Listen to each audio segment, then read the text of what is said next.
क्या आप जानते हैं कि धनतेरस पर दीप जलाने और धन की पूजा करने के पीछे सिर्फ सुख समृद्धि की कामना नहीं, बल्कि प्राचीन कथाओं का गहरा रहस्य छिपा है। आज हम जानेंगे उन अद्भुत पुरानी कथाओं को जिनसे धनतेरस की शुरुआत हुई और क्यों इस दिन देवी लक्ष्मी और भगवान धनवंतरी की पूजा की जाती है।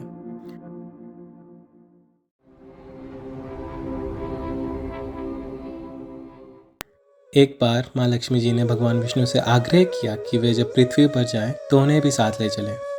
भगवान विष्णु ने कहा कि वे उन्हें साथ ले जाएंगे, लेकिन एक शर्त पर। माँ लक्ष्मी जी धरती के किसी भी लालच में नहीं पड़ेंगी और दक्षिण दिशा की ओर नहीं देखेंगी। माँ लक्ष्मी जी ने यह वादा स्वीकार कर लिया। लेकिन जब दोनों पृथ्वी पर गए तो अपनी चंचल प्रकृति के कारण माँ लक्ष्मी जी खुद को रोक नहीं पाई और दक्षिण दिशा की ओर चलने लगी। वहाँ उन्होंने सरसों के पीले फूल और गन्ने के हरे खेतों को देखा, जिनकी सुंदरता में वे खो गई। उन्होंने सरसों के फूलों से खुद को सुझाया और गन्ने का रस पीने लगी। यह देखकर भगवान विष्णु नाराज हो गए। उन्होंने माँ लक्ष्मी जी को आदेश दिया कि अब उन्हें 12 वर्ष तक पृथ्वी पर एक गरीब किसान के खेत में रहकर सेवा करनी होगी। वही किसान जिसने सरसों और गन्ने की खेती की थी। माँ लक्ष्मी जी के आने से वे गरीब किसान बहुत अमीर और सुखी हो गया।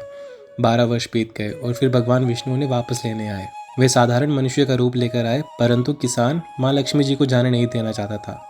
आखिरकार माँ लक्ष्मी जी ने किसान को अपनी असली पहचान बताई और कहा कि अब उन्हें वैकुंठ लौटना होगा। लेकिन उन्होंने वादा किया कि वे हर वर्ष कृष्ण त्रयोदशी की रात को दिवाली से पहले उनके घर आएंगी। तब से किसान हर साल इस दिन अपने घर की सफाई करता, दीपक जलाता और माँ लक्ष्मी जी का स्वागत करता। धीरे धीरे यह परंपरा लोगों में फैल गई और सबने इस दिन माँ लक्ष्मी जी और कुबेर देवता की पूजा शुरू की। यही दिन आगे चलकर धनतेरस या धन त्रयोदशी के नाम से प्रसिद्ध हुआ।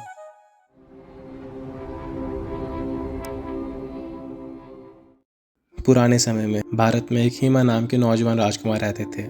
उनके जन्म पर भविष्यवाणी हुई थी कि शादी के चौथे दिन उनकी मृत्यु सांप के काटने से हो जाएगी। इस भविष्यवाणी ने उनकी शादी की खुशी पर एक गहरा साया डाल दिया।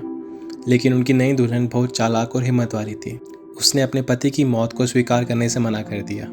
शादी के बाद की चौथी रात उन्होंने अपने प्यारे पति की जान बचाने के लिए एक अनोखी योजना बनाई। राजकुमारी ने अपने सोने और चांदी के सभी गहने, बहुत सारे सिक्के और कीमती चीजों को अपने कमरे के दरवाजे पर बिछा दिया। उन्होंने ढेरों दिए जलाए और उन्हें पूरी रात जलते रहने दिया। फिर उन्होंने अपने पति को जगाए रखने के लिए कहानियां सुनाना और गाना गाना शुरू किया। जब यम एक सांप के रूप में आए तो वो सोने चांदी पर पड़ रही तेज रोशनी से चकाचौंध हो गए। सांप गहनों के ढेर पर चढ़ गया और दियों की चमक और राजकुमारी की आवाज से मोहित हो गया।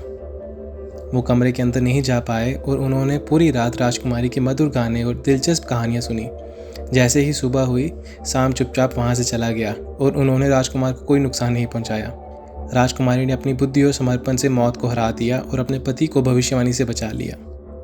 इसलिए धनतेरस के दिन रात पर दिए जलाए जाते हैं और लोग सोना या चांदी खरीदते हैं। धन का अर्थ है धन और तेरस चंद्रमास के 13वें दिन को कहते हैं। इस दिन से जुड़ा एक और पवित्र अनुष्ठान है यम दीपन, जिसका अर्थ है सुरक्षा का दीप।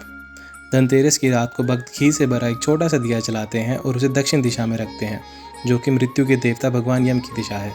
ये दीपक रात पर जलता रहता है और परिवार के प्रत्येक सदस्य की सुरक्षा, दीर्घायु और शांति की प्रार्थना करता है। ऐसा माना जाता है कि इसका प्रकाश व्यक्ति को अकाल मृत्यु, दुर्भाग्य और नकारात्मकता से बचाता है। इस कथा के माध्यम से भक्त जीवन और मृत्यु के बीच संतुलन बनाए रखने के लिए यम के प्रति कृतज्ञता व्यक्त करते हैं। ये स्मरण दिलाता है कि हमारा प्रत्येक क्षण पवित्र है और इसे प्रकाश और जागरूकता से भरा होना चाहिए।